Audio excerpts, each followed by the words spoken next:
তোমরা সাইকেল আনতে হইছে যদি হয় নাতে আবার অবরোধ হইব আবার ফোন দিমু পানি ভাই না পাইপ পাটি যা তারা হইছে না আর কিছু কল লাগবো আজ প্রথম রোজাতেই আমরার জলটা নাই এক সপ্তাহ হইয়া আছে এখানে পাইপটা খারাপ হইছে পাইপ তারা রিপেয়ারিং করব কইয়া আজ এক সপ্তাহ হইয়া আছে এক সপ্তাহ ঘুরে গেছে 7 দিন হইছে তারা আশ্বাস দিছে আজকে ঠিক হইব অবরোধ আমরা যদি আজকে যদি হয় না কালকে আবার আমরা অবরোধ করব রাস্তা অবরোধ করব কালকে আরো জোরদার ভাবে হইব কালকে আমরা টার্গেট নিছি এখান থেকে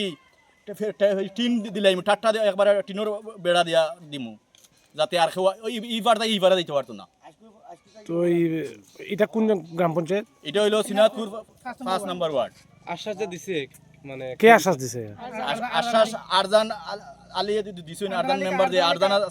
দিছে ইয়া কামালে দিছে কামালে সকালে একবার কইছে তোমরা 10টার বাদে আবার ধরো আমি লগে আছি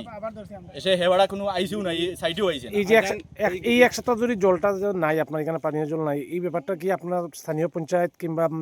দপ্তরে জানাইছি আমরা ফোন করিয়া জানাইছি আরজানরে জানাইছি কামাল খাকুরে জানাইছি অমলান সবরে জানাইছি তারা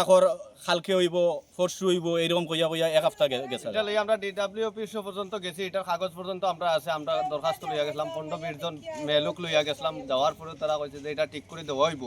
তারপরে দীর্ঘদিন আমরা এই 2-1 জন ফ্যামিলিতে পানি আয় আর বাকি কোনো ফ্যামিলি যেমনে পাইপ বলে এমনি ফালাল কিন্তু কোনো পানির সুবিধা নাই যাই হোক তারা যদি পাইপ ঠিক করে একটু ঠিক করিয়া শেষ বাকি পাইপের জল দেখেন মানে জমিন এবং রাস্তা বুড়িয়া যায় কিন্তু আমরা এই সাইডে কোনো জল পাই না জলটা দেখ জোরা স্পিডও নাই এখন আমরা কথা হইল কি আমরা জল পাইতাম আমরা আর কোনো না আমরা জল দিলাইলে আমরা কোনো দাবি নাই জল যদি না পাই তাহলে আমরা এই যে বিগত এক সপ্তাহ ধরে আপনাদের এলাকায় জল নাই এইরকম কতটা পরিবার মানে জল